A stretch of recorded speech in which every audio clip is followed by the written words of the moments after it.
Given the stock market's poor performance in 2022, today more people are talking about investing in bonds. I recently heard that many people's confusion that they're investing in bonds and expecting the investment to provide an inverse cushion to their portfolio, only to see their investments go down in value in correlation with stocks. Although I wouldn't use the word in correlation with, to my surprise, many people thinking this is unusual. Although there were times when bonds were moving in the opposite direction to stocks, there is not an inverse relationship between stocks and the bond prices. There tend to be an inverse relationship between stocks and the bond yields though. In today's video, I'll be talking two big risks of investing in bonds in current environment and how to avoid those risks. Hey everyone, welcome to my channel. I'm Panq. Before we dig into today's main topic, let's first define what a bond is. Oh, by the way, there's timestamp in the video if you want to jump. A bond is a debt security similar to an IOU. You buy a bond from a lender, which may be a government, municipality, or corporation. Most bonds in return pay a fixed rate of interest over the term of the bond and then repay the principal, also known as face value of the bond, to investors at the maturity date. The first risk is actually the interest rate itself. Federal Reserve has been raising interest rates this year with no sign of slowing down to battle surging inflation. The latest consumer survey from the University of Michigan showed inflation expectations were increasing. At the same time, the bond yield spiked.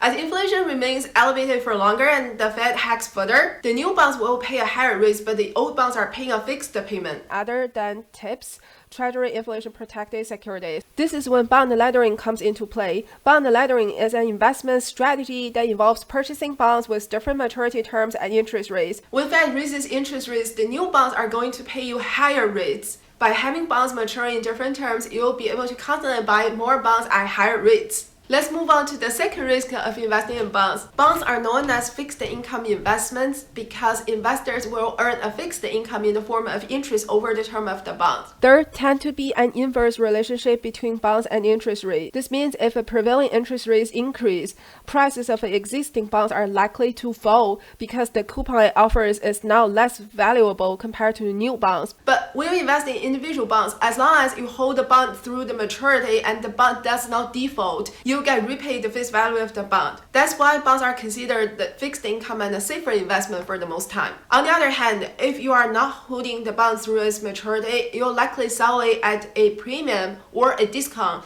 And in today's environment of aggressive rate hikes, you have to sell it at a discount. And the higher interest rate also had a significantly negative impact on the stock's valuation. So it's nothing unusual when you see bonds and the stocks are moving in the same direction. Here comes the problem of investing in bond funds. Although each individual bond within the fund's portfolio has a maturity date, the fund itself will never mature. That's why people are seeing their investment decline in value rapidly. When you are checking on the brokerage firm's website, you'll see something called yield to maturity reported by a bond fund such as VBTLX, which is the total rate of return that would have been earned when it makes out interest payments and repays the original principal. And it could mean little for you as an individual investor. So don't be misled by that metric. So if I were to invest in bonds today, I would not invest in bond funds. I would rather invest in individual bonds. You might want to say, no, I don't want to invest in individual bonds. What if one bond goes into default? I would lose all my investment in that particular bond. Never buy junk bonds. It has a high risk of default, especially if there will be a recession. Note that junk bonds are also called high yield bonds. People sometimes think junk bonds are bad while the high yield bonds are good. They are the same thing. If you are interested in learning more about how to minimize the risks of investing in individual bonds, please comment below. Today's recap: if you'd like to invest in bonds, number 1, do not buy bonds at the same time. Instead, implement a bond laddering system that suits you and your family's needs. Number 2, instead of buying bond funds, you can buy individual bonds during this time. Do not buy high yield bonds though. If you think the content is helpful, hit the like button and share. And thank you. Every week I'll upload contents of investing, taxes, and personal finance topics. Please consider subscribing my channel and turning on the notification bell if you are interested in these. I'll see you in the next video where I'll show you what I'm going to do with a new brokerage account I've just opened.